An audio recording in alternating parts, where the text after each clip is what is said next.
Hello, plus one class. Today we will start with an important energy, that is mechanical energy.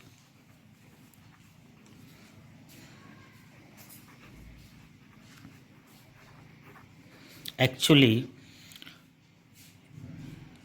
mechanical energy of a body is sum of kinetic energy and potential energy. और ये दोनों energy आपने बहुत अच्छी तरीके से पहले पढ़ रखी है। यदि मैकेनिकल एनर्जी को हम कैपिटल ई से लिखें तो वो होगा हमारा kinetic energy plus potential energy. बेटा काइनेटिक एनर्जी मोशन की वजह से होता है और पोटेंशियल एनर्जी पोजीशन की वजह से होता है।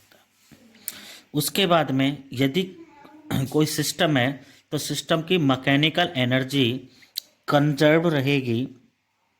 The mechanical energy of A system is conserved only when the forces acting on the body are conservative. The forces acting on body is conservative. अब बात आती है कि इसके इलिस्ट्रेशन की, इलिस्ट्रेशन ऑफ मतलब एक प्रकार से हम इसको प्रूफ कैसे करेंगे कि टोटल एनर्जी जो है वो सिस्टम की कंजर्व है। तो उसके लिए बेटा हम ये मान के चलते हैं कि ये कोई वर्टिकल डिस्टेंस या फिर वर्टिकल हाइट है और ये हो गया जी आपका ग्राउंड। स्टार्टिंग में यहाँ मान लेते हैं ए पॉइंट, बीच में मान लेते हैं कोई बी पॉइंट और ग्राउंड पर मान लेते हैं सी पॉइंट। जो ए पॉइंट है उसकी हाइट है एच और ए से बी की डिस्टेंस होगी जी एक्स और ये डिस्टेंस हो गई एच माइनस एक्स। मान के चलते हैं हम लेट ए बॉल या फिर a body is at rest at point A. Let the body is at rest at A. Starting में A पॉइंट पर, तो रेस्ट पर है तो उसकी वेलोसिटी क्या होगी? 0। तो काइनेटिक एनर्जी हो जाएगी half M V square, V की जगह 0 तो 0। बात आती है पोटेंशियल एनर्जी की, तो पोटेंशियल एनर्जी का फॉर्मूला होता है जी एम जी एच, क्योंकि एच हाइट है। उसके बाद में टोटल मैकेनिकल एनर्जी क्या हो जाएगी? टोटल मैकेनिकल एनर्जी एट ए मैं मान लेता हूँ उसको E1, तो हो जाएगा 0 प्लस एम जी एच। क्या आ गया जी? M G H. ये हमने किया था ए पॉइंट के लिए।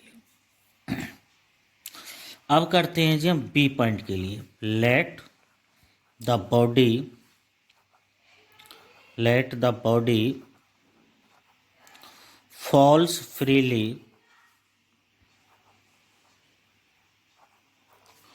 under gravity। तो आपका इक्वेशन होता है V square minus U square is equal to 2as। V होती है फाइनल वेलोसिटी, ये हो गया जी 0 का स्क्वायर और ए की जगह हम लेंगे जी एस लेस टू 2। और कितनी डिस्टेंस कवर की है उसने ए से बी तक आने में? एक्स। तो ये हो गया जी v square is equal to 2gx। अब हम काइनेटिक एनर्जी निकालते हैं। फॉर्मूला होता है जी हाफ एम वी स्क्वायर। तो हाफ एम वी स्क्वायर की वैल्यू क्या है? 2gx। 2 से 2 कैंसिल, आपका आ गया जी एम जी एक्स।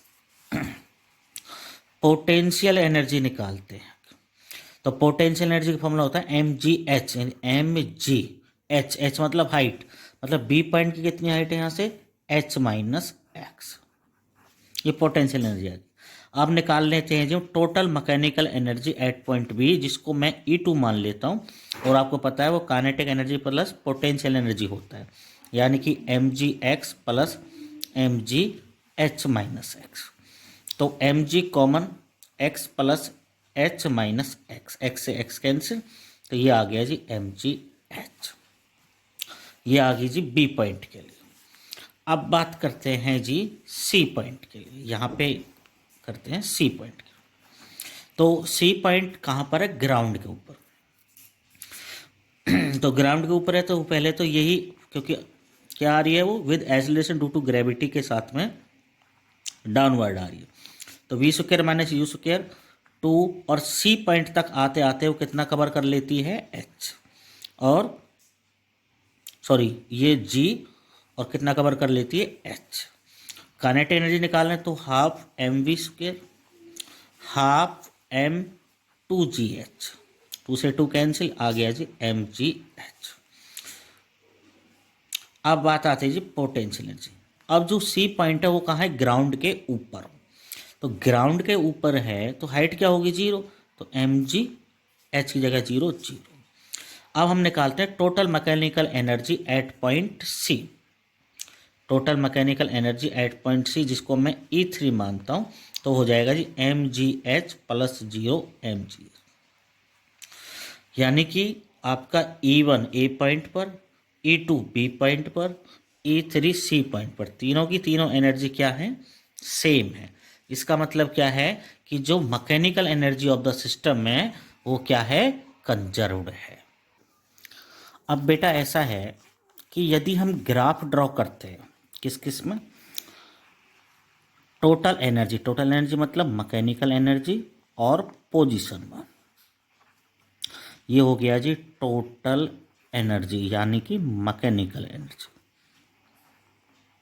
और ये होगी जी पोजीशन।